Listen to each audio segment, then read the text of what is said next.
This is the first seminar that we have organized today for the students of Meditech only. Meditech is a unit of KD campus under the leadership of the Iron Lady Neetu Singh. So Neetu ma'am, she is the director of our institute. Now KD campus, a few words about KD campus I would like to say. KD campus was established in 2015 March, and we have completed 2 years, and in 2 years already KD campus is number 1 in the field of SSC, Bank PO, SSC Technical, NDA, Air Force, etc., etc., etc. But now what I feel, in this section also, in Meditech section also, within a year we wish that we should be number 1, and we are confident enough because we have a leader like Neetu ma'am. So before we start this seminar, I would like to introduce Neetu ma'am by playing a short video of just 5 minutes. Just have a look.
never give up. Try, and you will succeed. This is all about this Iron Lady. Now, I request Dr. R.K. Chaudhary sir, the Senior CEO of KD Campus, to please extend a formal welcome to all of you. Please, sir. नमस्कार।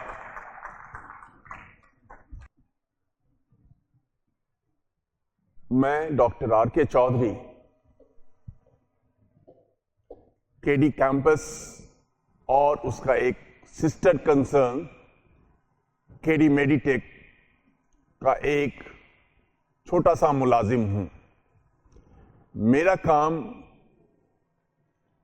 आप लोगों के लिए सारी सुविधा लाना और उसकी देखभाल करना, और उसी क्रम में मैं दिल्ली और दिल्ली से दूर शिक्षा जगत के जितने ग्लिटरिंग स्टार्स हैं उनको जमी पे ला दिया है और आपके सामने बैठे हुए।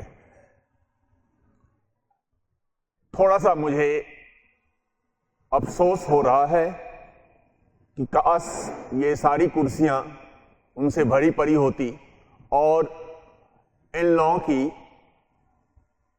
अमूल्य वाणी और इन लोगों के द्वारा मार्ग जो दिखाया जाएगा उसको फॉलो करते। लेकिन किसी बात के लिए आदमी को अफसोस नहीं करना चाहिए। मैं अपने तरफ से कहूंगा कि हमारी सरफरोशी की तमन्ना है, जरूरत आप लोगों को है, और जरूरत आप लोगों से ये उम्मीद करता हूं कि आप पूरी शिद्दत से पाक प्रयास करें। मैं समझता हूं सारी कायनात आपको उसको मिलाने की पूरी कोशिश करेगी। इसके लिए थोड़ा सा बलिदान देना पड़ेगा कि आप अपने आप में एक emergency sort of things declare करें। इमरजेंसी इन द सेंस कि financial emergency, physical emergency, mental emergency. That is कि आपके फंडामेंटल राइट्स जो हैं उनको कुछ दिन के लिए भुला दें कि मुझे ये करना है, ये करना है। हमारे संविधान में बहुत से फंडामेंटल राइट्स दिए हुए हैं, लेकिन उनको आप भूलकर और फंडामेंटल ड्यूटीज जो दिया गया है उसमें एक ड्यूटी है, that is strive for excellence. यदि आप ऐसा करेंगे तो आप जो कुछ करना चाहते हैं आपको हासिल अवश्य होगा, और उसको आपको दिलाने में मैं 100% साथ दूंगा। बस जरूरत है आपकी कोशिश करने की। हमारे सामने बहुत से मैं कहूंगा कि अपने जगत के ये विख्यात लोग हैं, और ये हमारी कोशिश रही है कि ये जितने भी कोचिंग इंस्टीट्यूट्स दिल्ली और दिल्ली के आउटसाइड हैं जिसका नाम आपने सुन रखा है, उससे ये हमारा इंस्टीट्यूट बिल्कुल डिफरेंट होगा। आपको यदि आप देखेंगे स्टैटिस्टिकल डेटा तो आप 40,000 स्टूडेंट के रैंक में आते हैं तो आपको निश्चित तौर पर अच्छे मेडिकल कॉलेज मिल जाएंगे 40,000 रैंक तक। अभी भी इसलिए ऐसा नहीं है कि उसमें स्कोप नहीं है, और ये सेमिनार हम लोग नीट और आईआईटी के लिए किया था, जिसमें सफल डॉक्टर कैसे बने, और उनको बनाने के लिए हमारे पास समुचित व्यवस्था है। ऐसे शिक्षक हैं कि आपको सब्जेक्ट का पूरी दुनिया का सैर कराएंगे। वो हम आप इस पृथ्वी पर हैं तो बहुत कुछ है, और इसी का डिफरेंट एस्पेक्ट्स, फिजिक्स है, उसका डिफरेंट एस्पेक्ट्स केमिस्ट्री है एंड बायोलॉजी भी है। वो हमारे सारे शिक्षक आपको उससे रूबरू कराएंगे, उस जगत में ले जाएंगे, और आपकी सफलता को शुभकामना करते हुए best of luck, God bless you, thank you all. Good morning everybody and welcome to KD Meditech। आज 11:30 बजे लगभग जब मेरी बात हुई माया मैम से, उन्होंने मुझे फ़ोन किया कि स्टूडेंट्स कम आए। इस बात को लेके ये ज़्यादा टेंस थी क्योंकि बत्रा में जब भी मेरा सेमिनार होता है तो बत्रा बेसमेंट, ये पूरा एरिया, ये बीच का एरिया सारा भरा रहता है। तो she was more of tense for me rather than anyone else. Plus इनको था कि नहीं, पूरा भरा होना चाहिए। आई फेल्ट लाइक लाफिंग, मुझे हंसी आई। अब बोलने का मन किया कि बत्रा भरना इतना आसान है क्या। और शुरुआत में इतने बच्चे भी आएंगे, I was not expecting that also. उसका रीज़न मैं बताती हूँ कि जब मैं 2005 अगस्त में यहाँ आई थी तो शुरुआत में कुछ लोगों ने मेरा पोस्टर वगैरह लगाया था यहाँ पे, तो कुछ बच्चे आए थे। तो फर्स्ट क्लास जो मेरी हुई थी, जो मेरा सेमिनार कह सकते हैं सॉर्ट ऑफ, वहाँ पे वर्कशॉप कहते थे उस समय, तो जो वर्कशॉप हुआ था उसमें मात्र मुझे लगता है 25 या 30 बच्चे आए थे। वो छोटा सा क्लासरूम था, 25-30 बच्चे आए थे। और जब दूसरे तीसरे दिन मुझे लगा कि अब हम बैच शुरू करें तो मात्र 4 बच्चे आए थे। तो मैंने ये पता किया कि ये बाकी जो 25 बच्चे थे वो कौन थे, कि सिर्फ 4 बच्चे आए हैं। 25-30 बच्चे आए थे, उसमें सिर्फ 4 बच्चे ही मेरे क्लास अटेंड करने को आए हैं। तो ये बाकी 25 कौन थे? तो पता चला कि वो तो बस ऐसे ही आए थे देखने के लिए कि कोई अंग्रेजी की मैडम आई है, कौन है, जरा देखने चलते हैं। तो अंग्रेजी की मैडम कोई आई है वो देखने के लिए वो आए थे, वो पढ़ने नहीं आए थे। इनफैक्ट मुझे अच्छा लग रहा है इसीलिए क्योंकि मैं चाहती थी हमेशा कि हम शुरुआत वहां से करें जहां से एक फीलिंग आए कि हाँ, सफर यहां से शुरू हुआ है। और फर्स्ट डे ही अगर फॉल्स भीड़ दिखाई जाए तो वो मज़ा मुझे नहीं आता। कारण क्या है कि I just want to see from where I have grown. और हमारी जो ग्रोथ होती है वो एक चूहा है, हमारा पालतू ही चूहा एक तरह से, वो रोज क्लास में घूमता फिरता रहता है। सारे बच्चे मेरे एक्सपीरियंस उस चूहे से, उससे निश्चिंत रहो आप। वो पालतू इनफैक्ट हो गया है बहुत दिनों से। सो बहुत एक फीलिंग आती है कि हाँ, ग्रो यहाँ से करना है, आपको शुरुआत यहाँ से करनी है। अब कम से कम वो हमारा स्ट्रगल का टाइम नहीं रहा, जो स्ट्रगल का समय था एक, वो नहीं रहा। अब हम इस स्टेज पे आ गए हैं कि हम भारत से सबसे अच्छे जो चुनिंदा टीचर्स हैं उनको मैं सीधा कहूँ कि सर आइए, आप हमारे साथ जुड़िए, हमारे साथ आपका ग्रोथ, आपको खुद ग्रोथ दिखेगा।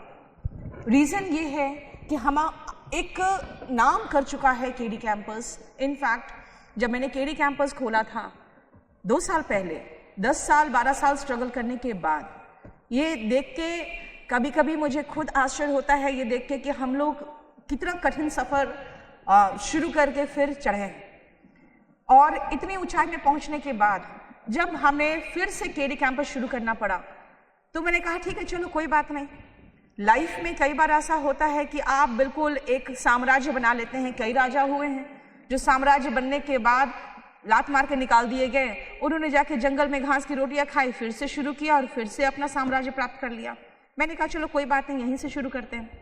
लेकिन मुझे नहीं पता था कि जो मैंने 10 साल में स्ट्रगल किया है वो कुछ वॉच किया जा रहा है और उस पर बहुत बच्चे नजर रखे हुए हैं कि हमने कितना मेहनत किया है। जब हमने फर्स्ट बैच शुरू किया केडी कैंपस का और 300 बच्चे आ गए, उसी समय मैं समझ गई थी कि इसका मतलब है कि वो स्ट्रगल मुझे फिर से करना नहीं पड़ेगा जो स्ट्रगल हमने अपने शुरुआती दौर पे किए थे। क्योंकि जब आप मेहनत करते हो ना तो 2 जगह काउंट होता है, एक तो लोगों की नज़रों में और एक भगवान काउंट करता है। अगर आप सोचते हो कि नहीं मैंने पढ़ा, मेहनत किया, नहीं हुआ, ये मेरे साथ गलत हुआ, पता नहीं मेरे लाइफ में क्या लिखा है, मेरी किस्मत ही खराब है। मैं कितनी बार स्टूडेंट्स को समझाती हूँ, पता है किस्मत वैसे ही करेगी जैसे आप बोलोगे। आप भी देखते हो कि आपके जो पेरेंट्स है जब आपको प्यार से कहते हैं बेटा ये कर लो तो आप कर देते हो काम, और जब कहते हैं कि तुम बहुत खराब हो, बदतमीज बच्चे हो, बात नहीं मानते हो, तो तुम भी क्या करते हो, चल देते हो, है ना। वही किस्मत है। किस्मत को प्यार से सहलाओ कि तुम बहुत अच्छे हो। एसएससी वालों को मैं दूसरे लैंग्वेज से समझाती, मैं कहती हूँ किस्मत वाली गर्लफ्रेंड की तरह है, प्यार से काम कराओगे तो करेगी, और अगर कहोगे मेरी किस्मत बहुत अच्छी है तो देखना वो क्या करने को तैयार हो जाएगी आपके लिए। जरा कहो मेरी गर्लफ्रेंड खराब है, उसके बाद देखो तुम्हें कैसा पता चलाती है। तो आपकी भी हालत वही है, तो किस्मत की भी हालत वही। किस्मत को आप जितना कोसोगे ना, किस्मत उतनी खराब होती चली जाएगी, क्योंकि आप नेगेटिव एनर्जी अपनी तरफ ला रहे हो। आप खुद फील करो ना कि आप कहाँ बैठे हो, और कुछ बच्चे ऐसे होते हैं जो कचरा बीन रहे होते हैं आज। आपकी किस्मत तो बहुत अच्छी है, इसका मतलब है कि आपके पेरेंट्स आपके साथ है, आपको सब फैसिलिटी मिल रहा है, आप अच्छा एजुकेशन ले रहे हो। आप डांट खाते हो सिर्फ क्यों? क्योंकि आप पढ़ते नहीं हो। कुछ बच्चे डांट खाते हैं क्यों? क्योंकि वो खाना मांगते हैं। समझ रहे हो डिफरेंस अपने और उन बच्चों के बीच में? इसका मतलब है कि you have got the best of opportunity, और सबसे अच्छी बात है कि आपको बेस्ट ऑफ अपॉर्चुनिटी घर में मिल रहा है। और हम यहाँ पे मतलब मैं कह सकती हूँ कि पूरी हंट करते रहती हूँ कि कहाँ कौन अच्छा टीचर है। मेरी नज़र बस वहीं रहती है, कौन अच्छा टीचर है, कहाँ अच्छा टीचर मिलेगा, उनको पकड़ो और लाओ। और मैं जिसे कहते हैं ना, बिल्कुल छोड़ देना पीछे किसी के कि बस उसको पकड़ के लाना ही है, इसी तरह से मैं माया मैम चौधरी को छोड़ देती हूँ कि बस किसी भी हाल में उनको उठा के लाना ही है। अब आप जैसे जो करना है करो। सो एक चीज़ है, हमारी जो टीम है ना, हम लोग टीम में जो काम करते हैं, हमारी टीम ऐसा काम करती है कि like a family we work. एक पूरा मोर्चा जो संभालते हैं, जिसको कहते हैं चक्रव्यूह बनाना, कि जो चारों तरफ से घेर के बस इसको वहीं पहुंचाना है जहां हमें चाहिए।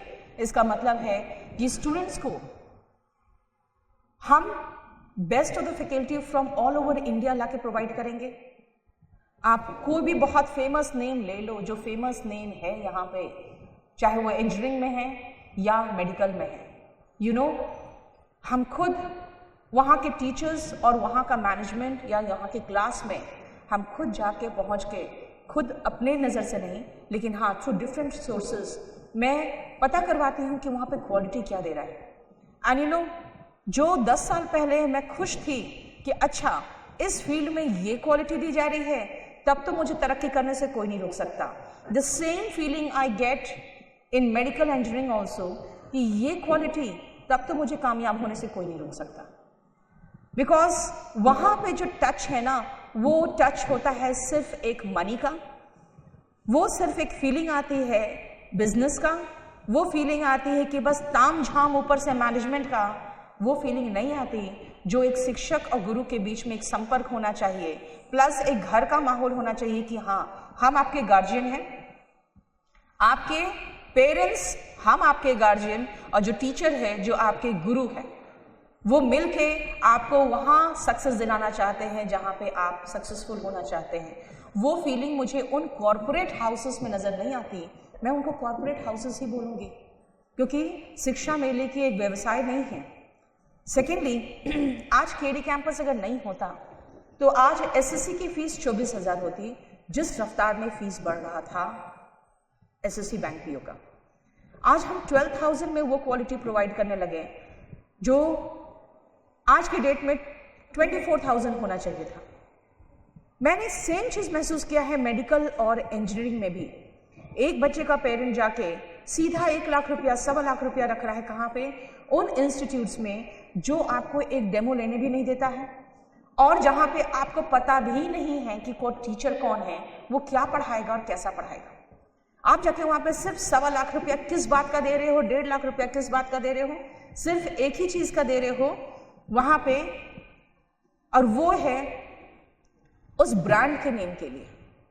ब्रांड के नेम के पीछे कौन व्यक्ति है, वो कितना ताकत लगाए हुए है, वो चीज़ नहीं दिखता। आजकल देखोगे कोई भी एक कंपनी आती है, रातों रात वो आपके जुबान पे चढ़ जाता है। क्यों? क्योंकि उनके पास पैसा है एडवर्टीजमेंट करने के लिए टेलीविज़न में। बस वो कोई एक सिली सा एडवर्टीजमेंट कर दे या कोई भी बहुत लंबा सा एडवर्टीजमेंट कर दे और आपकी जुबान पे वो चढ़ जाता है, वो प्रोडक्ट खरीदने लगते हैं। ठीक है, प्रोडक्ट खरीद लिया 20 रुपये का, अच्छा लगा, ठीक है, नहीं अच्छा लगा, उठा के फेंक दिया। लेकिन जहाँ पे आप 1.5 लाख का प्रोडक्ट खरीद ले रहे हो, उसको उठा के कैसे फेंक दोगे आप? इसका मतलब है कि वो आप नहीं फेंक सकते उस प्रोडक्ट को। दिस मीन्स आप उनको झेलो और उसके बाद आप सेकंड कोचिंग भी नहीं कर सकते हो। The reason is second coaching करने के लिए घर से फिर पैसे कहाँ से देंगे? वो तो अपने गहने बेच के अपनी माँ चुपके से आपको पैसा दे रही है ताकि आप जाके पढ़ सको। आई कैन अंडरस्टैंड, मैं आपकी समस्या समझ सकती हूँ। आप लोग 5 मिनट रुक जाओ ना, बहुत डिस्टर्बेंस कर दे रहे हो, मैं कंसंट्रेट नहीं कर पाती हूँ इस तरह से बीच बीच में आप लोग आ रहे हो। तो आपके जो पेरेंट्स हैं आपको किस हालत में पैसे देके पढ़ा रहे हैं वो मैं समझ सकती हूँ, क्योंकि मैंने खुद शुरू में कोचिंग में खर्च निकालने के लिए अपने गहने बेचे थे। और गहने जब बेचने जाते हैं ना, बहुत शर्मिंदगी महसूस होती है। उस समय आप नज़र नहीं मिला पाते हो दुकानदार से, जबकि आप गहने बेच रहे हो, अपना चोरी का गहना थोड़ी बेच रहे हो। लेकिन आप औरत होकर समझ सकते हो, अगर आप कोई लेडी हो तो समझ सकते हो कि अपने गहने बेचने का मतलब क्या होता है, कितनी शर्मिंदगी महसूस होती है जब आप अपने गहने बेचने जा रहे हो। तो मैं वो समझ सकती हूँ।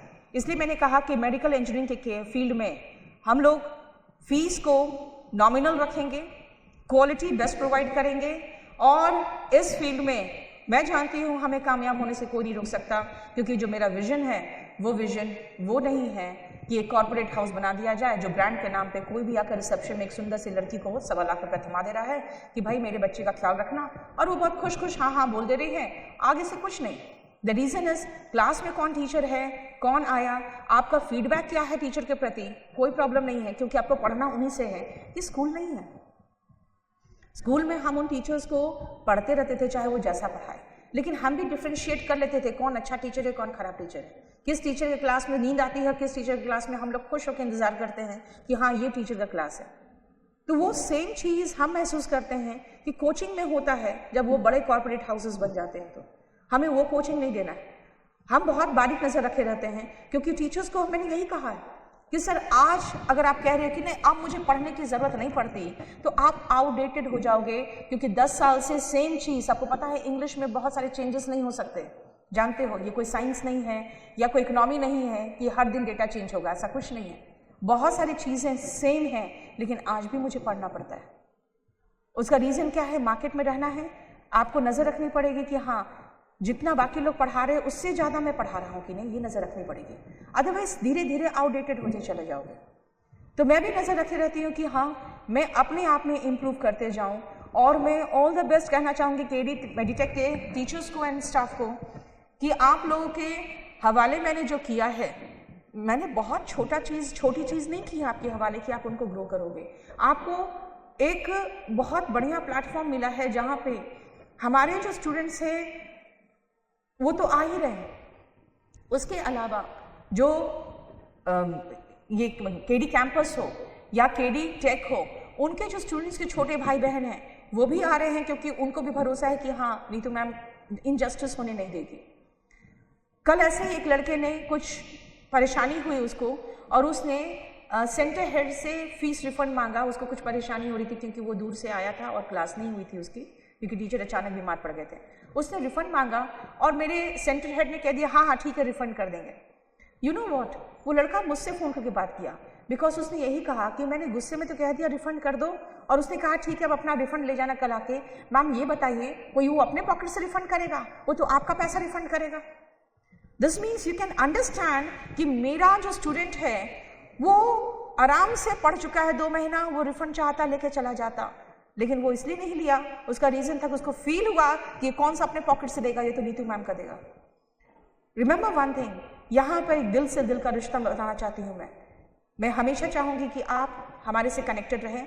किसी तरह का कोई प्रॉब्लम हो related to anything whatever it is, आपको किसी रिसेप्शनिस्ट के पास जाने की ज़रूरत नहीं है, आपको कहीं इधर उधर भटकने की ज़रूरत नहीं है। आपके मैनेजमेंट के लिए वहाँ पे दिन भर रिसेप्शन में ये हेड ऑफिस में वहाँ पे माया मैम, चौधरी सर और हमारे मैनेजमेंट के लोग जैसे सुचिता जी बैठी हुई हैं, और यहाँ पे उपाध्याय जी बैठे हुए हैं, आप लोग इनसे बात करिए। At the end of the day if you find the solution is not there, straight away message me, आप मुझे सीधा स्ट्रेट अवे मैसेज कर सकते हैं मेरे व्हाट्सएप नंबर पे या मेरे फ़ोन नंबर पे, and I look into it.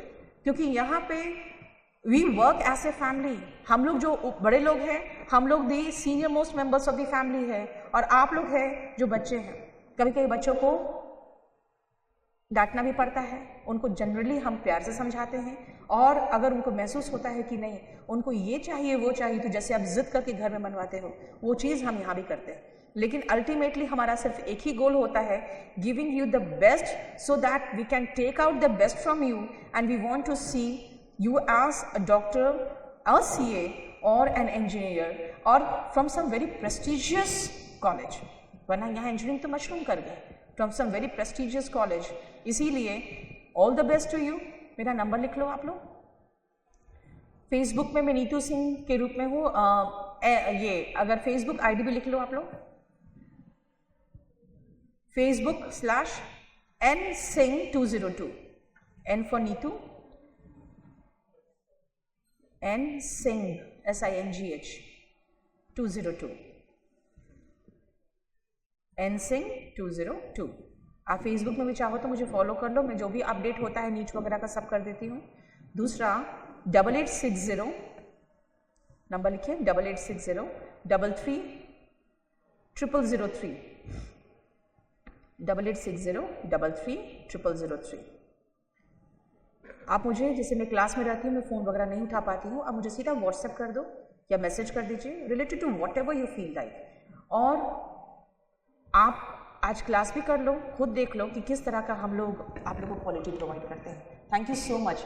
And one thing more, today I would like to welcome the faculty members of KD Meditech, and I hope कि आप लोगों को कभी भी हम कोई शिकायत का मौका नहीं देंगे, क्योंकि we will work here as a family.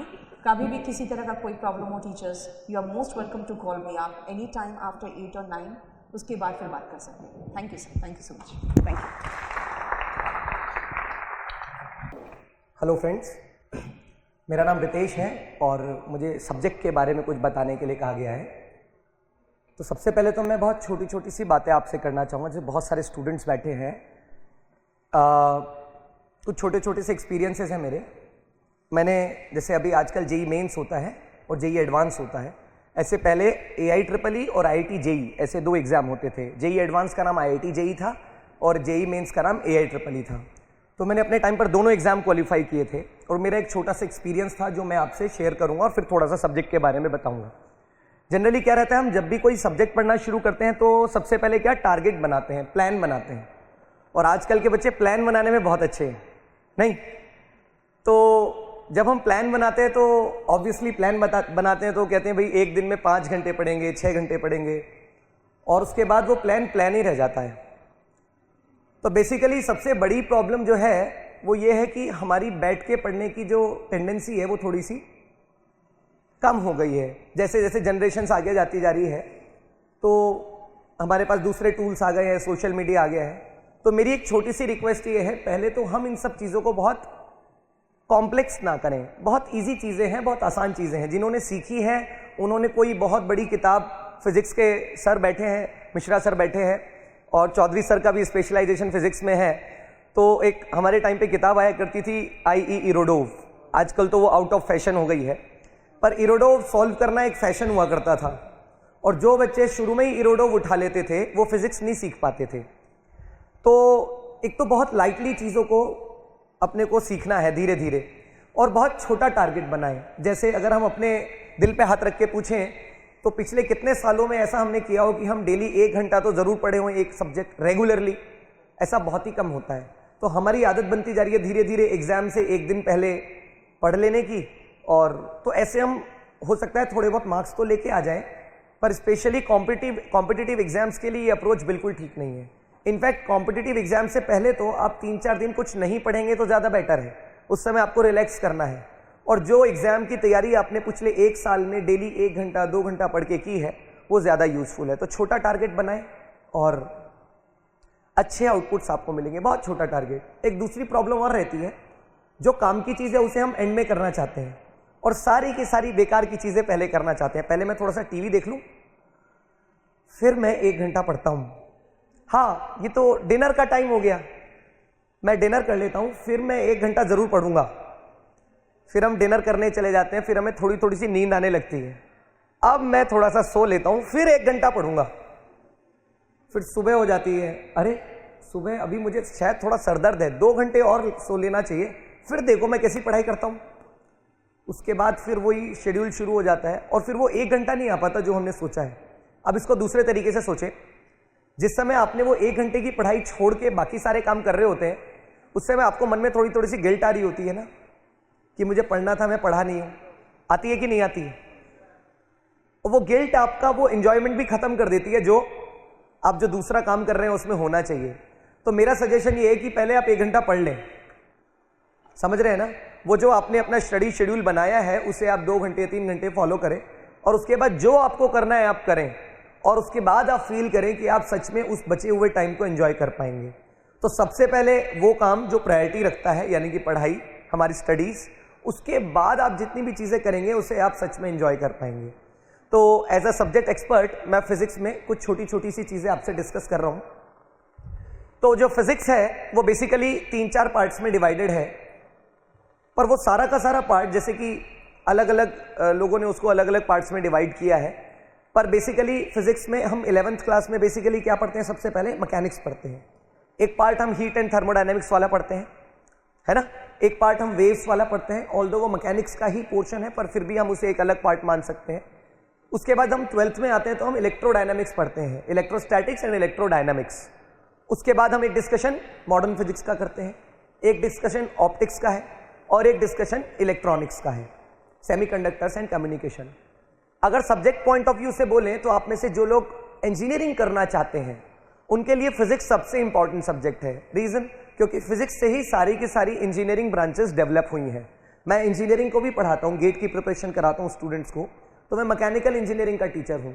आप विश्वास मानेंगे, मैं मैकेनिकल इंजीनियरिंग के स्टूडेंट को strength of materials, theory of machines, जो उनके कोर सब्जेक्ट रहते हैं, वो पढ़ाने से पहले 1 महीना क्या पढ़ाता हूँ? मैकेनिक्स, क्योंकि मैकेनिक्स से ही मैकेनिकल इंजीनियरिंग डेवलप हुई है।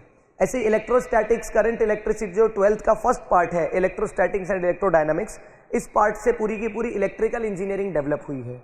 ऐसे ही जो आपका आखिरी पार्ट है semiconductors and communication 12th class का, उससे पूरी इलेक्ट्रॉनिक्स इंजीनियरिंग डेवलप हुई है।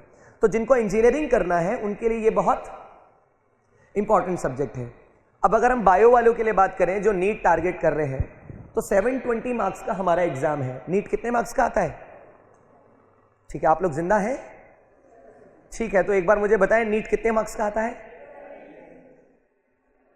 ऐसे तो बेटा मैं सोते में भी इससे तेज बोल सकता हूं। तो नीट कितने मार्क्स का आता है? अच्छा हाँ, ठीक है, कुछ लोग हैं यहाँ पर कुछ लोग हैं। तो 720 मार्क्स का नीट है। 550 मार्क्स के ऊपर MBBS मिलता है।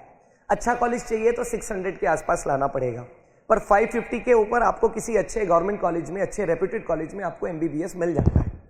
तो 550 मार्क्स का टारगेट है। आउट ऑफ 720, 360 मार्क्स का क्या है?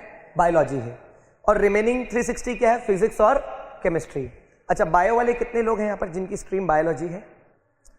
ठीक है, अब मैं ठीक है, अब इनमें से वो लोग हाथ ऊपर करें जिनका कहना है कि फिजिक्स, केमिस्ट्री और बायोलॉजी में सबसे टफ फिजिक्स ही लगता है। वो लोग हाथ ऊपर करें। ठीक है, हाँ, काफी लोग हैं।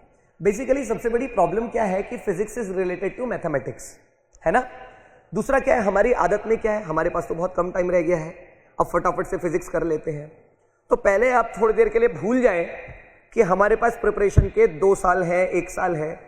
आपको मैं बताऊं, ऐसे भी बहुत सारे लोग हैं जो सिंसियरली 6 महीने तैयारी करते हैं और सिलेक्शन लेते हैं। बस उनकी प्रिपरेशन और बाकी लोगों की प्रिपरेशन में एक ही डिफरेंस होता है, वो ये है कि वो 6 महीने प्रिपेयर करने वाले लोग बेसिक से शुरू करते हैं। बायोलॉजी के स्टूडेंट्स की बेसिक प्रॉब्लम, इनफैक्ट मैथमेटिक्स के स्टूडेंट्स की भी बेसिक प्रॉब्लम क्या है? Maths phobia. सर हम मैथ्स नहीं सीखेंगे, और जब तक आप मैथ्स नहीं सीखेंगे तब तक आप फिजिक्स नहीं सीख सकते। मतलब सही बताऊं तो फिजिक्स एक ऐसा सब्जेक्ट है जो आसपास है। ये फैन घूम रहा है फिजिक्स की वजह से, आप बैठे हैं नीचे नहीं गिर रहे हैं फिजिक्स की वजह से, आप ऊपर नहीं उड़ रहे हैं फिजिक्स की वजह से, आप मुझे सुन पा रहे हैं फिजिक्स की वजह से, मैं आपको देख पा रहा हूं फिजिक्स की वजह से, आप मुझे वहां देख पा रहे हैं फिजिक्स की वजह से। तो ये सब कुछ जो है ये फिजिक्स की वजह से है। तो हम फिजिक्स को अपने आसपास ऑब्जर्व कर सकते हैं। ये फैसिलिटी हमें केवल फिजिक्स में मिलती है, लेकिन फिजिक्स की जो लैंग्वेज है वो मैथमेटिक्स है। क्या है? अब बेसिक प्रॉब्लम, जैसे मैं आपको एक चाइनीज मूवी दिखाने के लिए बैठा दूं तो आप क्या करेंगे? आप केवल ये तो समझ पाएंगे कुछ एक्शन हो रहा है, पर हीरो क्या बोल रहा है आपको समझ नहीं आएगा। तो अगर आप मैथ्स नहीं सीखेंगे तो आपको समझ तो आएगा कि पुली है, वेज है, वर्क हो रहा है, पोटेंशियल एनर्जी है, पर जैसे ही उसे कैलकुलेट करने की बारी आएगी हम नहीं कर पाएंगे। तो पोटेंशियल एनर्जी को फील भी कर लिया तो पोटेंशियल एनर्जी कैलकुलेशन कैसे करेंगे? इंटीग्रेट करके, डिफरेंशिएट करके नहीं, तो कुछ मैथमेटिकल कैलकुलेशंस करनी पड़ेंगी। और आपको पता है कि जो एग्जाम है वो मोस्टली न्यूमेरिकल ओरिएंटेड है ना? न्यूमेरिकल प्रॉब्लम्स ज्यादा आती हैं और थ्योरेटिकल प्रॉब्लम्स कम आती है। तो न्यूमेरिकल प्रॉब्लम सॉल्व करने के लिए किस पर कमांड चाहिए? मैथ्स से। तो पहला सजेशन जो मैं एज अ फैकल्टी आपको देता हूं और जो आप लोगों को करना चाहिए वो ये है कि बायो वाले लोग खासकर, इनफैक्ट मैथ्स वाले लोग भी, सबसे पहले मैथमेटिक्स पर अपनी कमांड बनाएं। उन्हें फिजिक्स में बोला जाता है मैथमेटिकल टूल्स। क्या बोला जाता है? तो मैथमेटिकल टूल्स पर अपनी कमांड लाएं, उसके बाद फिजिक्स पढ़ना शुरू करें। पॉसिबली आपको मैथमेटिकल टूल्स प्रिपेयर करने में 1 महीना लग जाए। यह भी हो सकता है कि आप 1 महीने तक मैथमेटिकल टूल्स ही सीखते रहें। इंटीग्रेशन क्यों कर रहे हैं, कैसे कर रहे हैं, लिमिट्स यही क्यों पुट करनी है, 1 महीना भी लग सकता है। लेकिन उस 1 महीने बाद आपको फिजिक्स समझ में आएगी, इस बात की गारंटी है। मैं जिन स्टूडेंट्स को रेगुलरली 11th 12th पढ़ाता हूं, तो जब वो लोग 11th क्लास में मेरे पास पढ़ने आते हैं, मैं उनको 1 महीना मैथमेटिक्स पढ़ाता हूं और उनको ये वादा करता हूं कि जब ये मैथमेटिक्स कंप्लीट हो जाएगी उसके बाद मैं आपको फिजिक्स पढ़ाऊंगा नहीं, मैं आपके साथ फिजिक्स डिस्कस करूंगा और आप भी उतने ही इंटेलिजेंट और उतने ही कंटेंटफुल हो जाएंगे जितना कि मैं हूं। मेरी बात समझ रहे हैं आप? बच्चों को विश्वास ही नहीं होता, मानते ही नहीं है। पर जैसे हम मोशन में एंटर करते हैं, लॉज ऑफ मोशन में जाते हैं, ग्राफ्स को यूज करते हैं, डिफरेंशिएशन को यूज करते हैं, इंटीग्रेशन को यूज करते हैं, उनको समझ आ जाता है कि सही कह रहे थे सर आप, अब हम केवल क्या कर रहे हैं? डिस्कस कर रहे हैं। तो अगर आपको अपने अध्यापक के, अपने टीचर के बराबर पहुंचाना है तो पहले आपको उस सब्जेक्ट की लैंग्वेज सीखनी पड़ेगी। तो फिजिक्स की लैंग्वेज कौन है? मैथ्स। तो मैथ्स से डर खत्म करना पड़ेगा और वो चीजें जो हमें नहीं आती वो हमें सीखनी पड़ेंगी। सिलेबस आप लोगों को मालूम है, मैंने आपको उसका पैटर्न बताया। नीट का 720 मार्क्स का आता है, उसमें 360 मार्क्स बायोलॉजी है और 360 मार्क्स फिजिक्स और केमिस्ट्री है। 45 क्वेश्चंस आपको 45 मिनट्स में करने होते हैं, है ना? 45 क्वेश्चंस 180 मार्क्स के आते हैं, +4 -1 उसका मतलब मार्किंग स्कीम रहता है। अगर आप सही करते हैं तो +4, गलत करते हैं तो -1। अच्छा स्कोर क्या होता है? तो जो नीट में आने वाले क्वेश्चंस हैं वो कंपैरेटिवली इजी है। किसके मुकाबले? जेई के मुकाबले। और जो अप्रोच है वो भी कंपैरेटिवली इजी है। आउट ऑफ 45 क्वेश्चंस जो एनालिसिस मेरा कहता है वो ये है कि out of 40% 50% questions formula based आते हैं, यानी कि फॉर्मूला लगाने से आंसर मिल जाएगा, लेकिन वो फॉर्मूला लगाने से सिलेक्शन नहीं मिल पाएगा क्योंकि स्कोर तो 550 करना है। तो अगर आप फिजिक्स में आउट ऑफ 180 मिनिमम 120 130 नहीं लेके आते तो आप सिलेक्शन से बाहर हो जाते हैं। उसके लिए हमें फॉर्मूला बेस्ड क्वेश्चंस के अलावा कंसेप्ट बेस्ड क्वेश्चंस पे भी जाना पड़ेगा, है ना? एक दूसरी चीज, आज मॉर्निंग में ही कुछ स्टूडेंट मेरे से पूछ रहे थे, सर नीट की फिजिक्स, आईआईटी की फिजिक्स, पहले तो आप इसको मन से निकालें। आप पहले एक बार जरा सोचें कि second law of motion NEET के लिए अलग और आईआईटी के लिए अलग है क्या? एक ही है ना? तो हम अच्छा सब्जेक्ट पढ़ने पे ध्यान लगाएं। कॉम्पिटिटिव एग्जाम्स की क्वेश्चन पूछने की अप्रोच और आंसर देने की अप्रोच पॉसिबली अलग अलग हो सकती है, पर जो कंटेंट है, जो थ्योरी है, जो कॉन्सेप्ट्स है, वो क्या है? सेम है। तो हम अच्छी फिजिक्स सीखने पे फोकस करें। मेरी बात समझ रहे हैं आप? इसके अलावा आप में से बहुत सारे लोग, जैसे आप में से कुछ लोग से मैं पहले भी मिल चुका हूं, थोड़े से डिमोटिवेटेड रहते हैं। सर मेरा सिलेक्शन नहीं होगा तो मेरा क्या होगा, मैं नहीं कर पाया तो मेरा क्या होगा। तो मैं आपसे एक छोटी सी चीज, और होता है जैसे खासकर जो ड्रॉप लेते हैं उन लोगों के साथ भी प्रॉब्लम रहती है।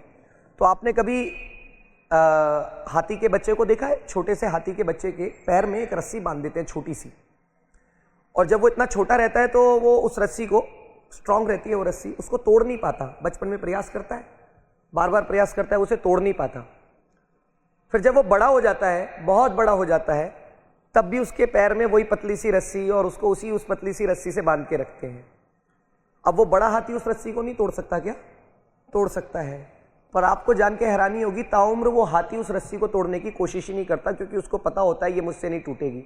बचपन में कोशिश की थी तोड़ने की, नहीं टूटी थी तो अभी भी नहीं टूटेगी। तो अपने पैर में ऐसी कोई पतली रस्सी ना डाल के रखें कि मेरा 10th में इतना CGPA नहीं आया था इसलिए मैं 12th में अच्छा नहीं कर सकता, या मेरा 12th में अच्छा परसेंटेज नहीं था तो मेरा तो नीट में हो ही नहीं सकता।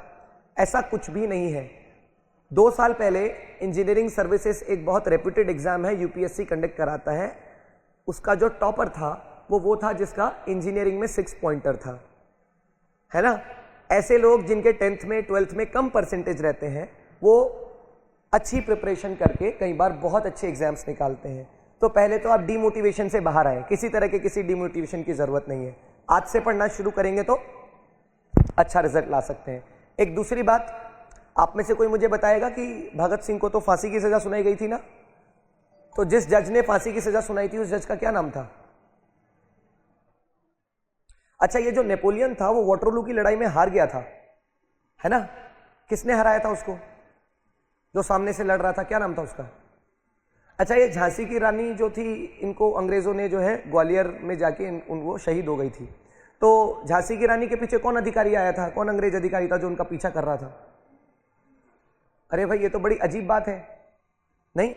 जो मर गए, हार गए, अपने मंसूबों में कामयाब नहीं हुए, उनका नाम हमें नहीं पता, उनका नाम हमें पता है। और जिन लोगों ने मार दिया, हरा दिया, जीत गए, उन लोगों का नाम हमें नहीं पता है। तो इससे पता लगता है कि हिस्ट्री, इतिहास उन्हें याद नहीं रखता जो जीतते हैं, इतिहास उन्हें याद रखता है जो पूरी शिद्दत से लड़ते हैं।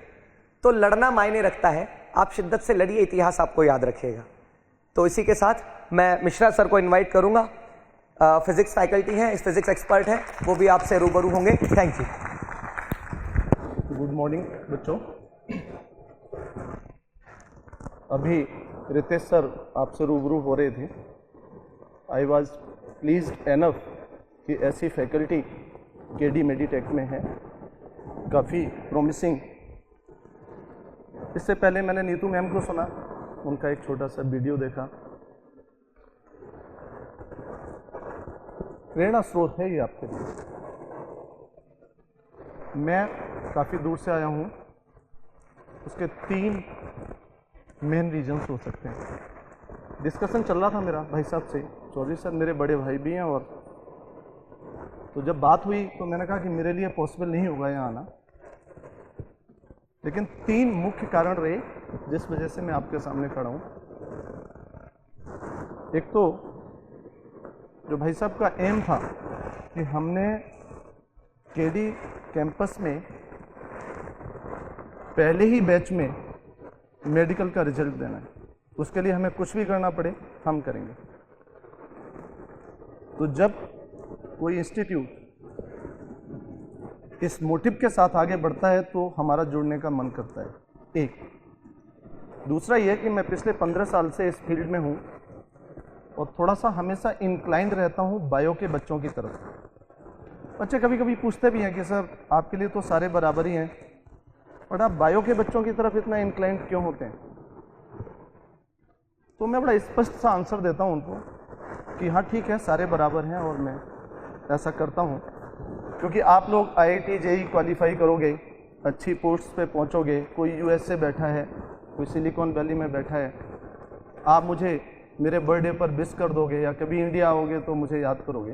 लेकिन ये बच्चे जो बायो पढ़ रहे हैं, ये तमाम हॉस्पिटल्स में HOD होंगे, और जब मेरी एज बढ़ेगी तो मैं इनसे अपनी गुरदक्षिणा मांग लूँगा, मुझे लाइन में नहीं लगना पड़ेगा। तो आप लोगों के साथ हमारा लगाव कुछ ऐसा ही है, और ये सच भी है। एक बात।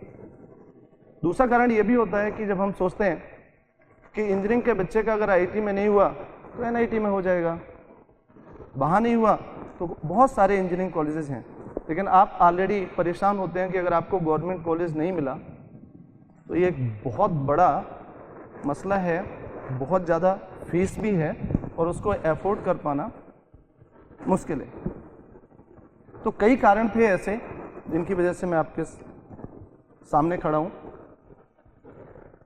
रही बात सब्जेक्ट की, तो रितेश सर ने आपको बहुत कुछ डिस्कस कर दिया, और ये सही है कि मेडिकल में फिजिक्स बहुत ज़्यादा टफ नहीं आती। कुछ 2-3-4 बातें आपके साथ डिस्कस करूंगा, और बाकी तो जब क्लास लूँगा तो आपके साथ फिजिक्स डिस्कस ही करूंगा, पढ़ाऊंगा तो क्या, क्योंकि पढ़ाना और डिस्कस करने में अंतर है। पढ़ाना मोनो एक्ट है, डिस्कस करना डायलॉग टाइप, दोनों लोग हम लोग शामिल होते हैं। आप हमसे कुछ पूछेंगे और हम आपको कुछ बताएंगे, तभी हम समझ पाएंगे कि आपको क्या ज़रूरत है और हम क्या डिलीवर करें। अपने लिए पढ़ाना और आपके लिए पढ़ाना दोनों में अंतर है, क्योंकि जब बहुत बड़ी फीस देके 2.5 लाख 3 लाख रुपए फीस देके टीचर जब एंटर करता है बड़े बड़े इंस्टीट्यूट्स में, तो उसको कुछ ऐसे क्वेश्चंस भी करने होते हैं जो आपको समझ ही ना आए। तो आप जब यहाँ से बाहर निकलो तो लगे अच्छा हमने फीस सही दी है, ये क्वेश्चन तो अच्छे खासे हैं जिनका आपसे कोई एग्जाम से कोई लेना देना नहीं है। क्योंकि अगर सारे क्वेश्चन आप ही निकाल रहे हो तो कभी कभी ये लग जाता है कि ये तो हम सेल्फ ही कर सकते थे। तो बहुत सारी प्रॉब्लम्स हैं। बात भी चल रही थी, नीतू मैम ने एक बात कही थी जो मैं तब से सोच रहा था कि किसी भी कारपोरेट हाउस में और टीचर टॉट रिलेशनशिप में बहुत बड़ा अंतर है। जब तक हम लोगों के बीच में एक हार्मोनी नहीं होगी, एक टीचर टॉट की फीलिंग नहीं होगी, एक रिलेशन नहीं होगा, तब तक हम आपको पढ़ा नहीं सकते। फिजिक्स, जैसा रितेश सर बोल रहे थे कि आप जो देख रहे हैं, जो भी आप देख रहे हैं, उसमें से मैक्सिमम चीज़ों के आंसर फिजिक्स से ही मिलते हैं। क्योंकि physics is basically the study of nature and you are natural habitant. Physics वैसे भी पढ़नी चाहिए। आप जिस जगह रहते हैं, आप अपने ही घर में अपने पेरेंट्स से ये पूछने लग जाएं कि हमारा बेडरूम कहाँ है या हमारी किचन कहाँ है, तो बड़ा एम्ब्रेसिंग हो जाएगा ना। तो जो आप देख रहे हैं, बारिश क्यों होती है, या why the sun appears reddish, या मोबाइल से हाउ आर यू हवा में कैसे जाता है, आप यूज तो कर रहे हैं उसको, बट आपको पता तो नहीं ना हाउ आर यू कैसे जाता है। पहले तो एक सिंपल सा प्रिंसिपल था, हम फोन पे बात करते हैं, but sound energy is converted into electric energy that is being carried out on the other hand, that electric energy is converted into sound energy. Basic principle. अब here you are sending messages, videos as well as some other things, 1G 2G 3G 4G, यही है ना सारा सब कुछ। तो इन चीज़ों को खुद आप समझने की कोशिश करते हैं, आपको खुद लगता है ये हमें पता होना चाहिए। दूसरा, बच्चों के दिमाग में एक बड़ा प्रोमिनेंट सा क्वेश्चन रहता है कि हमने तो मेडिकल करना है, हम फिजिक्स क्यों पढ़े? क्योंकि अभी थोड़े दिन बाद जैसे ही हमारा सिलेक्शन हो जाएगा तो हमने तो मेडिकल से रिलेटेड चीज़ें पढ़नी है, फिजिक्स का तो कोई यूज ही नहीं है। हम ऐसे क्वेश्चंस क्यों करें? A block slides from top of a rough incline plane, what is the use? What is the use of projectile and some other things in our life, because we have chosen the medical line. तो जब तक आपके दिमाग में ये चीज़ें रहेंगी, आपको फिजिक्स से प्यार नहीं होगा, फोबिक रहेंगे आप, और ये वही सो कॉल्ड टफ सब्जेक्ट में आता रहेगा। फिजिक्स पढ़ने का मकसद मेडिकल को क्वालिफाई करना नहीं है। पहले तो आप अपने दिमाग से ये बात निकाल दीजिए। जैसे फिजिक्स को स्ट्रॉन्ग करने के लिए आप जिम में जाते हैं, एक्सरसाइज करते हैं, मॉर्निंग वॉक करते हैं, तो आपके माइंड को शार्प बनाने के लिए, आपके विजन को एक्यूट करने के लिए हम क्या करें? तो physics is the only subject which is both the reasoning plus mathematics. जब भी आप कोई क्वेश्चन करते हैं तो आपको सोचना होगा कि इसको सॉल्व कैसे करें, और जैसे ही वो कंसेप्ट आपकी क्लियर होगी फिर आपको मैथमेटिक्स आना चाहिए, जैसा कि अभी रितेश सर बोल रहे थे। ओनली मैथमेटिक्स से भी काम नहीं चलेगा और ओनली रीजनिंग से भी काम नहीं चलेगा। मैं बात कर रहा था रास्ते में सर से, मैंने कहा कि फिजिक्स के साथ ये बहुत बड़ी प्रॉब्लम है। बच्चे सोचते हैं कि हम फिजिक्स पढ़ें क्यों, तो हमें उनको समझाने में बहुत सारा टाइम लग जाता है कि this subject is not only for qualifying NEET or IIT or some other exam।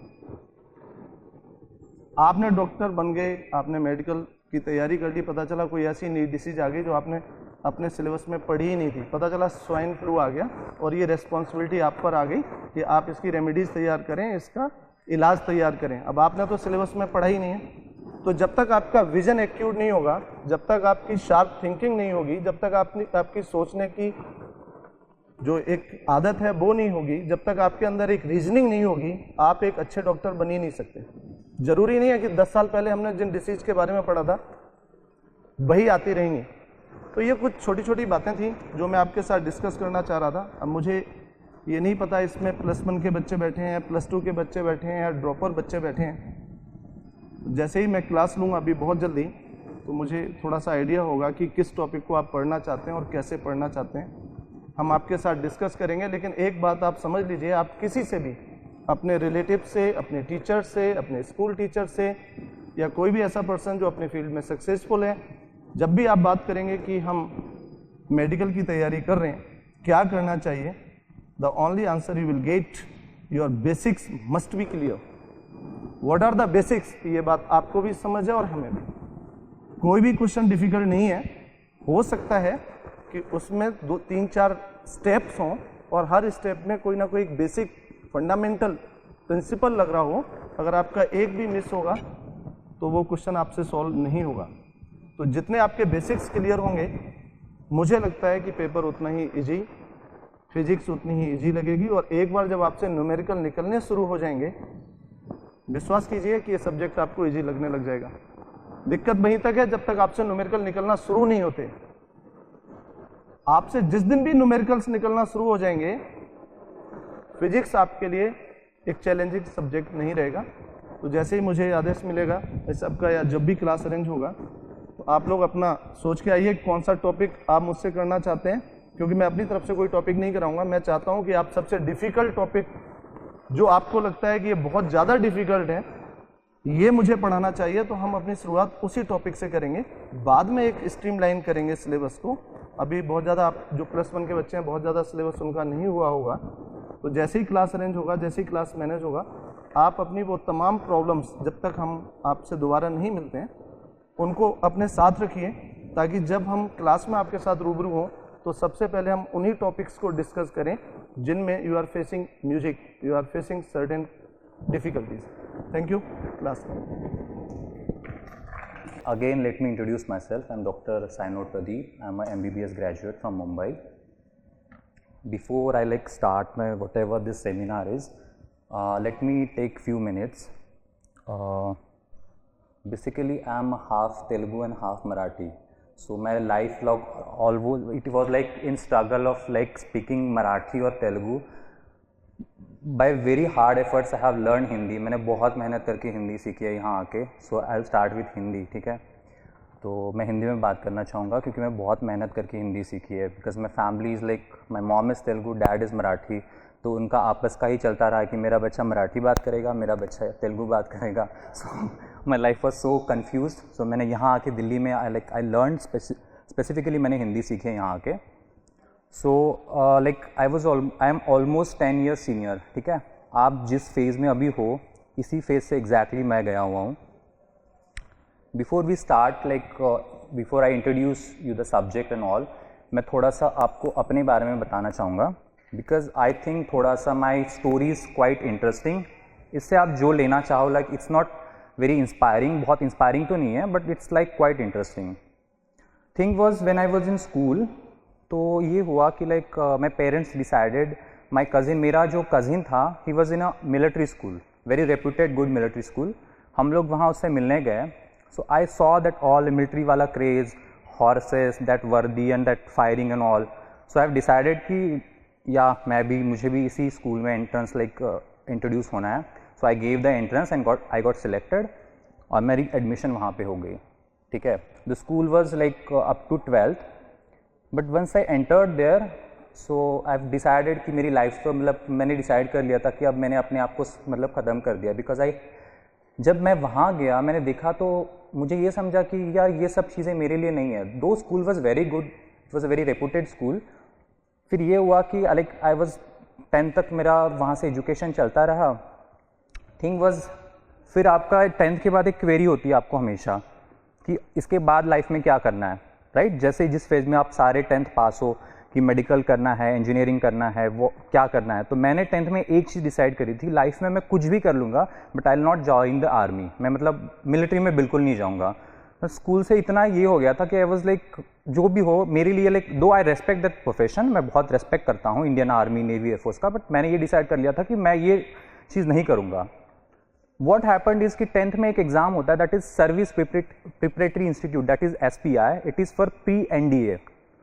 Pre NDA होता है, उसमें आपका उसमें हार्डली 25 बच्चों का सिलेक्शन होता है। आउट ऑफ 25 ऑलमोस्ट सारे बच्चे NDA में सिलेक्ट हो जाते हैं। My bad luck, I gave that exam and I got selected in that, ठीक है। तो फिर मेरे को बहुत टेंशन हो गई कि यार मेरे को फिर से अभी ये आर्मी वाली लाइफ में जाना पड़ेगा। Almost I cried for 3-4 days, मुझे फीवर हो गया था। Then like I requested my parents कि जो भी हो मैं कुछ अलग करूँगा, like at the end I like do anything but I will not join the army. फिर आई डिसाइडेड कि फिर मैंने सोचा कि what I have to do, like exactly मुझे करना क्या होगा। फिर मैंने देखा कि यार एग्जैक्टली अभी मुझे मेरे लिए अपॉर्चुनिटीज़ क्या ओपन है, like at your age only. तो मेरे पास दो बेस्ट ऑप्शंस थे, one was engineering and one was medical, right. Thing was like what I did was कि मैंने जो फॉर्म मतलब हमें 11th-12th के लिए फॉर्म भर के देना होता है। व्हाट आई डिड वॉज मैंने फॉर्म भरा, समवन टोल्ड मी कि इलेक्ट्रॉनिक्स बहुत अच्छा होता है।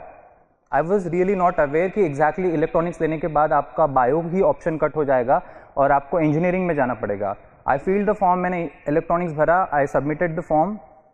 उसके 15-20 दिन बाद आपका कॉलेज स्टार्ट होता है, like we called is college. 11th-12th हम लोग जूनियर कॉलेज कहते हैं। तो मैंने देखा यार मेरे तो बायो है ही नहीं, लाइक इंजीनियरिंग मतलब पूरा मैथ्स फिजिक्स ये सब हो रहा है। तो आई गॉट कन्फ्यूज, यार मैंने ये क्या कर दिया। फिर मैंने सोचा कि यार हाँ एग्जैक्टली मैं एक बार देख लूँ कि इंजीनियरिंग जॉब प्रोफाइल कैसा होता है, लाइक कैसे क्या होता है। आई मेट सम पीपल, मैं कुछ लोगों से मिला अगेन। फिर मैं मतलब मुझे ये लगा कि नहीं यार engineering job is not for me, मैं इंजीनियरिंग तो बिल्कुल नहीं करूँगा।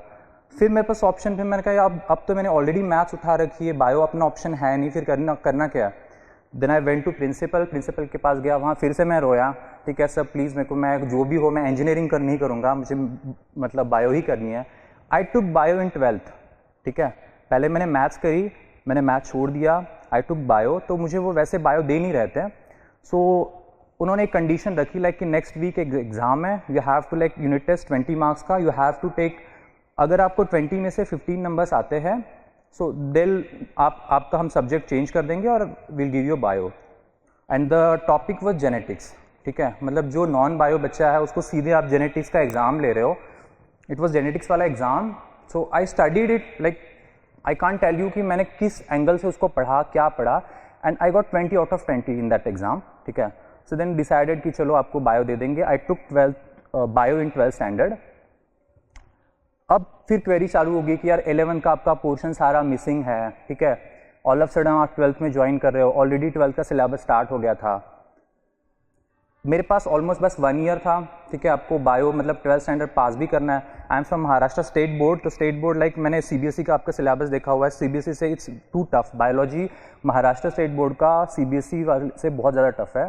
सो I studied, like I can't tell you कि आपको किस वे में आप कैसे पढ़ाई, मतलब मैंने कैसे पढ़ाई की, क्या उसके लिए स्ट्रगल किया। I got 100 marks in 12th standard and आपका जो एंट्रेंस एग्जाम होता है I got 97 out of 100 in biology, ठीक है। Then I got admission in the like medical college. मैंने ये स्टोरी आपको इसलिए बताई कि आपके पास जो ये टाइम होता है, आप कहते हो कि यार लाइक मेरे को मतलब मेडिकल करना है, तो यार what I have seen is कि लाइक लास्ट टाइम आपके फॉर्म जो नीट के एंट्रेंस के फॉर्म थे, ऑलमोस्ट 7.5 लाख बच्चों ने फॉर्म भरा है। It's very tough to clear the exam. Hardly कुछ 60,000 बच्चों का एडमिशन एवरी ईयर होता है, राइट। 60,000 बच्चों को MBBS एडमिशन मिलती है, including I guess MBBS and BDS, right. 7.5 lakh बच्चों में से ऑलमोस्ट 2 to 3 लाख बच्चे like very serious for the preparation, ठीक है। 2 से 3 लाख बच्चे बहुत ज़्यादा सीरियस होते हैं प्रिपरेशन के लिए। अगर आपको इन सबको इनके साथ कंपटीशन करनी है तो obviously you have to be very smart, ठीक है। अब स्पेशली मैं बात करूंगा बायोलॉजी की। तो बायोलॉजी में है, I will be taking your zoology वाला portion, that is for 45 questions, right. आपके 45 क्वेश्चंस रहेंगे। I have seen your exam, क्योंकि मेरा अभी 10 साल पहले हो गया है, तो मैंने अभी वाले क्वेश्चन पेपर से थोड़ा सा pattern I have analysed it.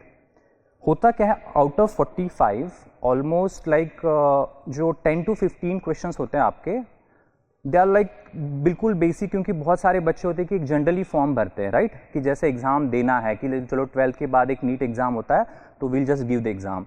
तो 10 to 15 क्वेश्चन होते हैं बिल्कुल जनरल, आपके जो आप NCERTs पढ़ते हो उनके बेसिस पे आपका क्वेश्चंस होता है।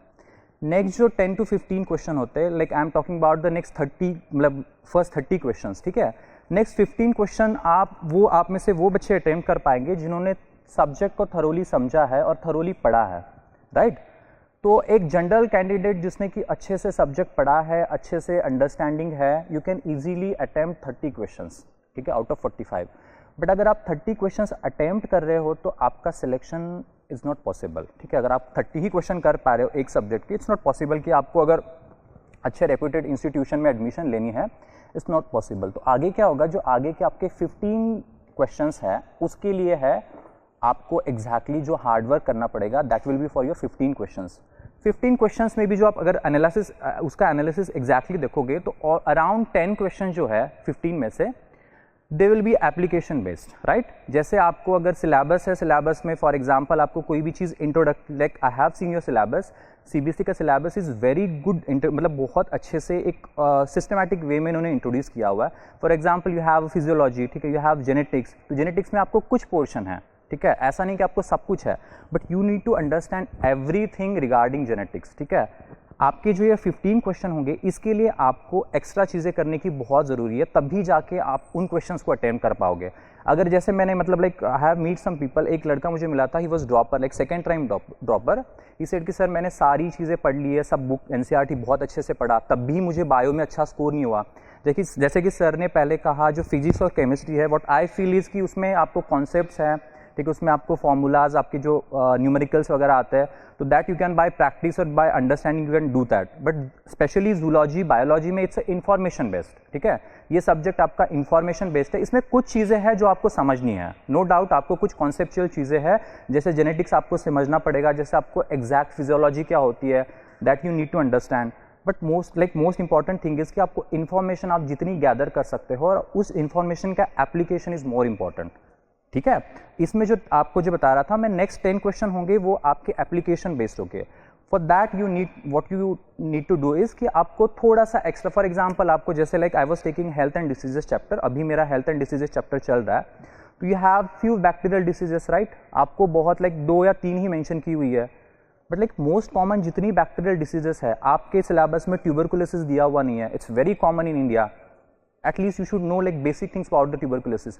एक चीज़ याद रखिए, आपके लेवल पे लाइक आपके अगर क्वेश्चन पैटर्न, अब अगर आप जो क्वेश्चन है आपके, उसका पैटर्न भी आप स्टडी करोगे तो लाइक 90% क्वेश्चन ये बेसिक पे है, बट फिर भी बेसिक पे होके आपको क्यों नहीं आप उसको अटेम्प्ट कर पाते? ओनली थिंग इज कि हम लिमिटेड चीज़ों पे डिपेंड रहते हैं, राइट। हमने NCERT पढ़ा, उसको 2-3 बार पढ़ा, अंडरस्टैंड किया, ठीक है, उसके बाद हम वहाँ पे गए तो हम सोचते यार नहीं ये तो बहुत आउट ऑफ सिलेबस क्वेश्चन निकाल दिए। आउट ऑफ सिलेबस नहीं है, 7.5 लाख बच्चे अगर पेपर दे रहे हैं, आपको इनको अगर आपको कंपटीशन से आउट करना है तो अब तो कुछ तो आपको एक्स्ट्रा चीज़ें करनी पड़ेगी, ठीक है। अब इंपॉर्टेंट चीज़ जो मैं बताना चाहूँगा आपको कि दैट इज़, अगर आप यहाँ बैठे हो तो आपको लगेगा कि यार बायोलॉजी ऐसा सब्जेक्ट है जो मैं खुद पढ़ के भी कर सकता हूँ, लाइक कि जैसे बहुत सारे बच्चों को लगता है। अब ये है कि कोचिंग का रोल क्या होगा, राइट। अगर आप सोचते हो कि आप यहाँ आए हो तो एग्जैक्टली कोचिंग इसमें क्या हेल्प करेंगी, तो I tell you one thing कि कोचिंग का एग्जैक्ट रोल होता क्या है कि जैसे आप फॉर एग्जांपल कोई टॉपिक या कोई सब्जेक्ट पढ़ रहे हो, ठीक है, इस लेवल पे आपकी उतनी understanding, I am not saying कि ऐसा उतनी अंडरस्टैंडिंग नहीं होती है। फॉर एग्जांपल आप अगर सर्कुलेशन वाला चैप्टर पढ़ रहे हो, ठीक है, नो डाउट आप उसको अच्छे से पढ़ लोगे, अच्छे से समझ लोगे, ठीक है, आप बहुत सारी जितनी फैक्ट्स दिए हैं, जितनी डेफिनेशंस दिए, वो सब आप बाय हार्ट कर लोगे। बट जो मैं आपको कह रहा था कि जो आपके नेक्स्ट 15 क्वेश्चन है वो थोड़े से एप्लीकेशन बेस्ड होंगे, तो टीचर का role, like my role will be आपको वो एनलाइटन करना कि एग्जैक्टली आपकी अप्रोच क्या हो जो आप पढ़ रहे हो।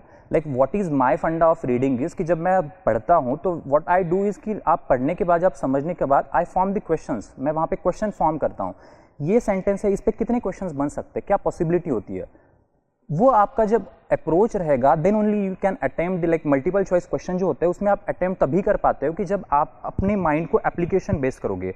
टीचर का role will be the same thing, जितनी समझने वाली चीज़ें आई गेस बस आपको जो फिजियोलॉजी वाला पोर्शन है एंड जेनेटिक्स वाला पोर्शन है वो थोड़ा सा है कि जिसमें आपको थोड़ी अंडरस्टैंडिंग हमें करवानी पड़ेगी। बाकी आपके इंफॉर्मेशन बेस्ड चैप्टर है, जो इंट्रोडक्टरी चैप्टर्स है वो सारे इंफॉर्मेशन बेस्ड है, एनिमल किंगडम ये वो आपका जो क्लासिफिकेशन है, क्लासिफिकेशन में कुछ समझना नहीं, you have to by heart, ठीक है, आपको 2-4 बार आप लिख लोगे तभी आप उसको समझ लोगे। फिजियोलॉजी वाला पोर्शन एंड जेनेटिक्स वाला पोर्शन जिसमें से सबसे ज़्यादा क्वेश्चंस होते हैं आपके, ठीक है, that you need to understand. What will do is कि हम लोग आपको वे उसका अप्रोच बता देंगे, राइट। एक चीज़ जैसे फॉर एग्जाम्पल आप हेल्थ एंड डिसीज जैसे अभी मैं पढ़ा रहा था, तो आपको डेफिनेशन से लेके उसके सारे डिसीजेस से लेके हर चीज़ में व्हेन यू आर रीडिंग, ठीक है, तो आपका अप्रोच क्या हो, आप जैसे मैं कह रहा हूँ कि एक्स्ट्रा चीज़ें, what extra you have to do, ठीक है, आपको एग्जैक्टली करना क्या पड़ेगा, क्वेश्चन कैसे फॉर्म होंगे, उस सबसे इंपॉर्टेंट होता है how to approach a question, ठीक है। जब आप क्वेश्चन सॉल्व करते हो तो आप कई बार ऐसा होता है कि if you are a blank, बिल्कुल आप ब्लैंक हो कि आपको जैसे पता नहीं, बिल्कुल सिफिलिस जैसे आपके यहाँ कहीं मेंशन नहीं है, ऐसा कुछ नाम बिल्कुल सा आ गया, बट आपको ये होता है कि जैसे आपने वाइड सब कुछ चीज़ें पढ़ी हुई है, you can approach towards answer by just looking at the options very clearly, ठीक है। अगर आप ऑप्शंस को बहुत अच्छे से समझ लोगे तब भी आप बहुत सारे, मैं ये नहीं कर रहा हूँ कि आप पूरा का पूरा पेपर ऐसा सॉल्व कर सकते हो। सम केसेस में ऐसा होता है कि when you like understand and read the subject thoroughly no, तो आप ऑप्शंस को देख के भी कई बार आप जो है आंसर की तरफ अप्रोच कर सकते हो। लाइक इफ़ यू नो कि आपके 4 ऑप्शंस दिए हुए हैं, अगर फॉर एग्जांपल ऑप्शंस में HIV है, कैंसर है, डेंगू है, मलेरिया है, 4 चीज़ें दी हुई है, आपको चारों के बारे में बहुत अच्छे से पता है, क्वेश्चन जो भी हो तो यू कैन अंडरस्टैंड, हाँ यार ये HIV तो I know everything in detail, HIV में तो ऐसा नहीं होता है, कैंसर में ऐसा नहीं होता है, टाइफाइड में ऐसा नहीं होता है, हाँ मलेरिया में आई गेस ये ऐसा है तो ऐसा हो सकता है। You are getting my point. जब आप सब्जेक्ट को बहुत अच्छे से अंडरस्टैंड करेंगे तो टीचर का role will be the same thing, ठीक है। पढ़ते तो सारे बच्चे हैं, जितने बच्चे बैठ रहे, लाइक एटलीस्ट आपको 12th पास होने के लिए तो पढ़ना पड़ेगा ही, ठीक है, बेसिक अंडरस्टैंडिंग होनी पड़ेगी, तब भी आप क्वेश्चन अटेम्प्ट करके आपका सिलेक्शन क्यों नहीं हो पा रहा है, the teacher will do the same thing, ठीक है। आपको सब्जेक्ट की अंडरस्टैंडिंग एंड आपको जो है उसका approach application that will be taking. Okay, thank you so much. Once will start the class will go in detail. Sir ने, Mishra sir ने out of world materialistic approach बहुत कुछ सिखाया तुम लोगों को। अब चलो कुछ केमिस्ट्री की बातें कर लेते हैं। अब मैटर की तरफ तुमको ले जाया जाए, chemistry means study of matter. Materialistic approach तो बहुत हो गया, सबसे ज़्यादा जरूरी केमिस्ट्री में, केमिस्ट्री के रिगार्डिंग ही बोला जाता है कि एक कॉन्सेप्चुअल सब्जेक्ट है। दैट मीन्स केमिस्ट्री की तैयारी के लिए सबसे ज़्यादा जरूरी जो है वो तुमको इन डेप्थ कॉन्सेप्ट सीखना जरूरी होता है। सो राइट फ्रॉम द बिगिनिंग कितना कॉन्सेप्ट आप सीख पाते हो टीचर से, ये सबसे बड़ी बात होती है। केमिस्ट्री पढ़ने का सबसे अच्छा तरीका और पढ़ाने का भी वो टीचर स्टूडेंट इंटरेक्शन पे डिपेंड करता है। किसी भी टॉपिक को आप किसी बुक से भी पढ़ रहे हो या किसी टीचर से भी पढ़ रहे हो, आपके पढ़ने का अप्रोच कैसा है ये उस पर बहुत कुछ डिपेंड करता है। एक छोटा सा कॉन्सेप्ट स्टार्ट होता है केमिस्ट्री में, मोल कॉन्सेप्ट। कहने के लिए वो मोल कॉन्सेप्ट है, उसमें physical chemistry, inorganic chemistry, organic chemistry सारे के सारे इंक्लूडेड हो जाते हैं, क्योंकि mole concept he grouping of atoms कैसे हुआ और क्यों हुआ वहीं से स्टार्ट होता है, और किसी भी मैटर के फॉर्मेशन का सबसे बड़ा रीजन भी यही होता है। कोई भी केमिकल रिएक्शन कहाँ पे कैसे, केमिस्ट्री के स्टूडेंट्स को सबसे बड़ा प्रॉब्लम इनऑर्गेनिक केमिस्ट्री में पार्टिकुलरली होता है कि केमिकल इक्वेशंस हमें कैसे याद हों। केमिकल इक्वेशंस कभी भी याद करने की चीज़ नहीं होती। अगर आपकी अंडरस्टैंडिंग सही हो गई तो चाहे वो कैसा भी केमिकल इक्वेशंस हो, किसी भी तरह का रिएक्शंस हो, अगर आपने उसके मैकेनिज्म को समझ रखा है तो उस रिएक्शंस को, उस केमिकल इक्वेशंस के बैलेंसिंग को, उसमें क्या प्रोडक्ट फॉर्मेशन हो रहा है, ये सारी चीज़ें कुछ नहीं रह जाती। बस एक ही चीज़ उसमें ध्यान रखना है कि उसका मैकेनिज्म क्या है।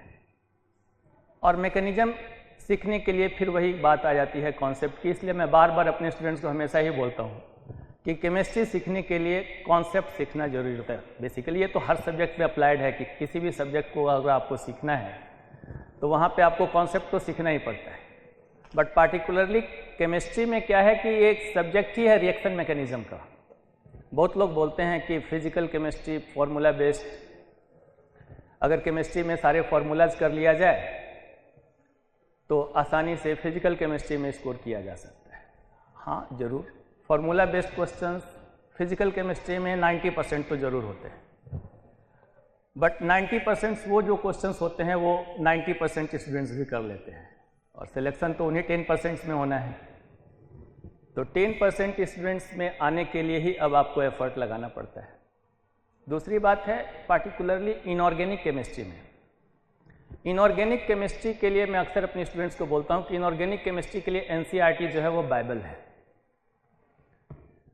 अभी बायो वाले सर भी बोल रहे थे कि एनसीईआरटी सीबीएसई करिकुलम में जो है वो बहुत कुछ है उसमें, बट है तो बहुत कुछ, बट कॉन्साइज है।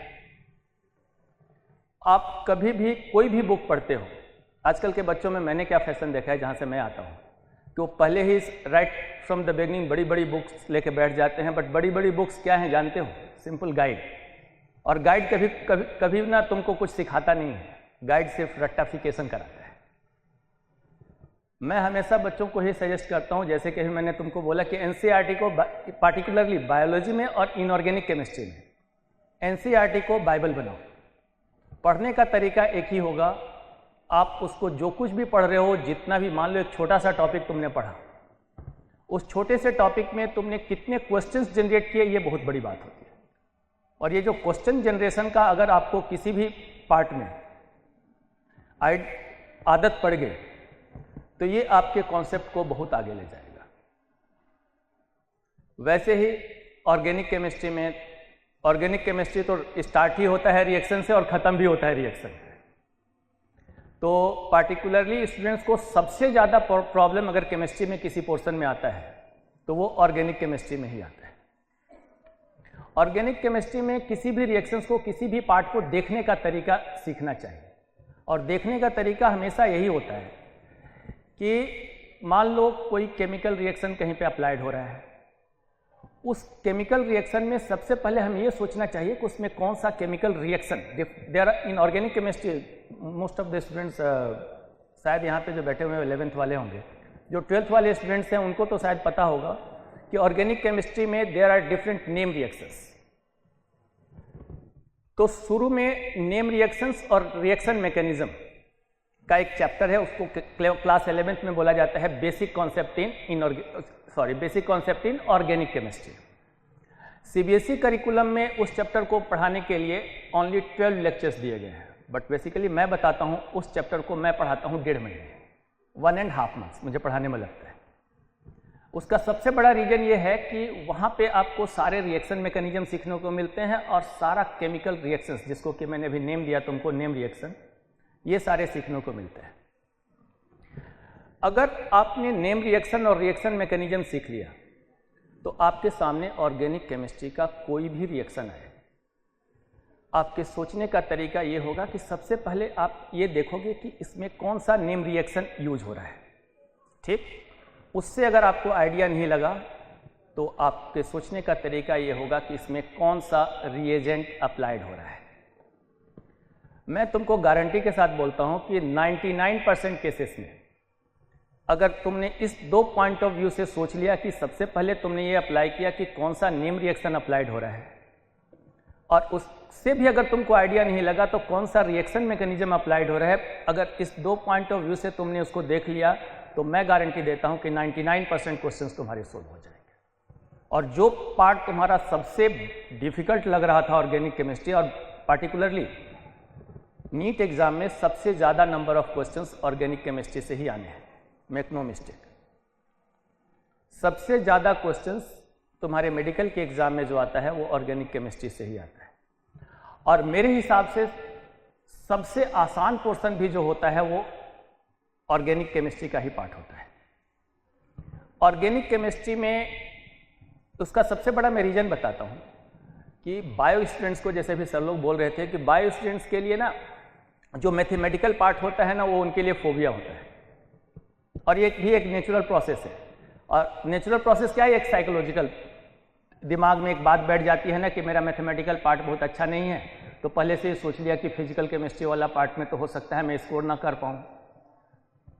बट कभी भी ना नेगेटिव थिंकिंग लेके नहीं चलना चाहिए। नेगेटिव थिंकिंग कभी भी तुमको आगे नहीं ले जाएगा।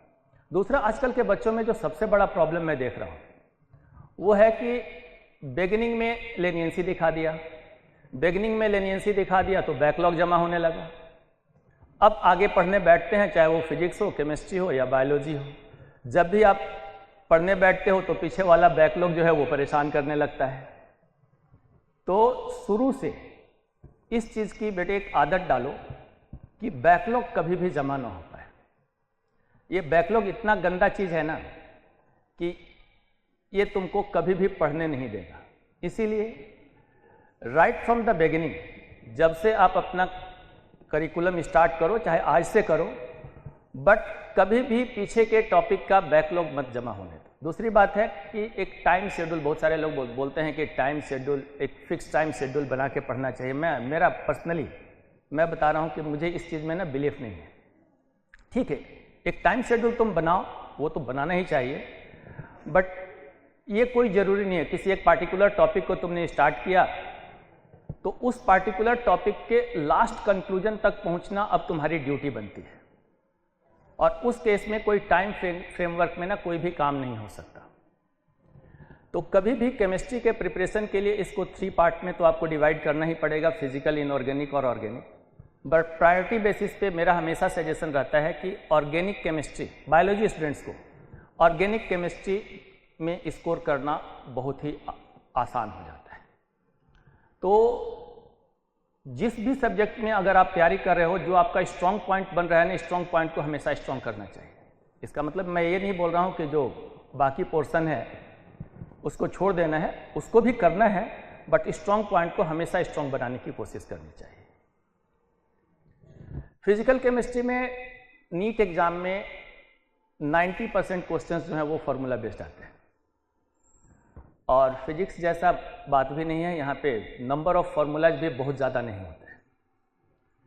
तो अगर आपने बेसिक कर रखा है तो फिजिकल केमिस्ट्री में स्कोर करना बहुत डिफ़िकल्टी नहीं होती है। मेन जो दिक्कत आती है वो इनऑर्गेनिक और ऑर्गेनिक के ही पार्ट में आती है। इनऑर्गेनिक पढ़ने के लिए अभी जैसे मैं बोल रहा था, एनसीईआरटी को तो बाइबल बनाना है। इनऑर्गेनिक में नीट एग्जाम में मैंने जो ऑब्जर्व किया है, 95% क्वेश्चंस जो हैं वो एनसीईआरटी के ही होते हैं। इसका मतलब ये नहीं कि एनसीईआरटी बैक एक्सरसाइज के होते हैं। वही मैं बात कर रहा था कि एनसीईआरटी का जितना भी पोर्शन आप कर रहे हो उस पोर्शन में आप क्वेश्चंस जनरेट करने की कोशिश करो, पार्टिकुलरली इनऑर्गेनिक केमिस्ट्री में। इनऑर्गेनिक केमिस्ट्री कवर अप करने का सबसे अच्छा ये तरीका है। ऑर्गेनिक केमिस्ट्री में फर्स्ट पार्ट जो है that is name reactions and reaction mechanism, अगर ये पार्ट आपने अच्छी तरह से कर लिया तो उसके बाद बस आपको सीखने के लिए एक ही बात रह जाती है कि आप उसका प्रैक्टिकल एप्लीकेशंस कैसे करोगे। ठीक है, बाद बाकी तो जो कुछ भी पढ़ना है, जब फर्स्ट क्लास लूँगा, मुझे भी बहुत करने से तुम लोगों का क्लास लेने का, तो उस समय जो टॉपिक तुमको सबसे ज़्यादा डिफ़िकल्ट लगेगा, मैं सीधा ऑप्शंस तुमको ही दूंगा कि जो टॉपिक सबसे ज़्यादा डिफ़िकल्ट लग रहा है उस टॉपिक को कैसे पढ़ना है और कैसे उसका प्रिपरेशन करना है। मैं कोशिश करूंगा कि सबसे पहले उसी टॉपिक को कवर किया जाए, और फर्स्ट लेक्चर, सेकंड लेक्चर में मैं तुमको ये सिखाऊंगा कि केमिस्ट्री का स्टडी करने का तरीका क्या होता है। Thank you. और अगर एजुकेशनल बैकग्राउंड की बात की जाए तो मैंने दिल्ली कॉलेज ऑफ इंजीनियरिंग से मैंने 2007 में इंजीनियरिंग कंप्लीट किया था,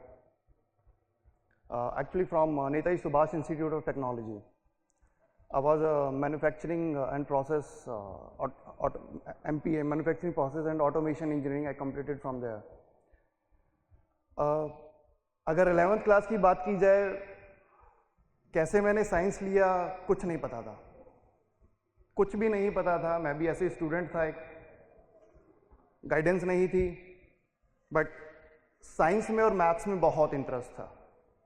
तो इस करके मैंने 11th में साइंस स्ट्रीम को ऑप्ट किया और डिसाइड किया कि अपनी जर्नी को कैसे आगे लेकर जाना है। 12th तक मुझे नहीं पता था कि इंजीनियरिंग कॉलेजेस कुछ होते हैं या मेडिकल कॉलेजेस कुछ होते हैं। एक मेरे स्टूडेंट ने बोला कि आप दिल्ली कॉलेज ऑफ इंजीनियरिंग का फॉर्म फिल कीजिए, और फिल किया और उसके बाद हम आगे निकलते चले गए और उसके मेरा कैंपस प्लेसमेंट हुआ पेरू सिस्टम में, और आज मैं एंटिटी डेटा में वर्किंग हूँ। तो मैंने अपने एक्सपीरियंस में एक चीज़ सीखी है, जैसे सर अभी बात कर रहे थे कि इंजीनियरिंग स्टूडेंट्स वाले जनरली सिलिकॉन वैली और ये सब निकल जाते हैं। That's true, that's very much true. लेकिन मैं खुद से 3 साल यूनाइटेड स्टेट्स में अभी रहा पीछे, तो वहाँ पर अगर लर्निंग देखी जाए, इंडिया में एक जो सबसे बड़ी प्रॉब्लम है कि हमारे पास अच्छे एंटरप्रेन्योर्स नहीं बन पाते हैं। आप एक अच्छे इंजीनियर बनेंगे, अच्छे डॉक्टर बनेंगे, इंजीनियर बनेंगे, अगर आपको अपॉर्चुनिटी नहीं मिल रही है, आपको कहीं ना कहीं अपनी फैमिली को रन करने के लिए बाहर निकलना पड़ रहा है।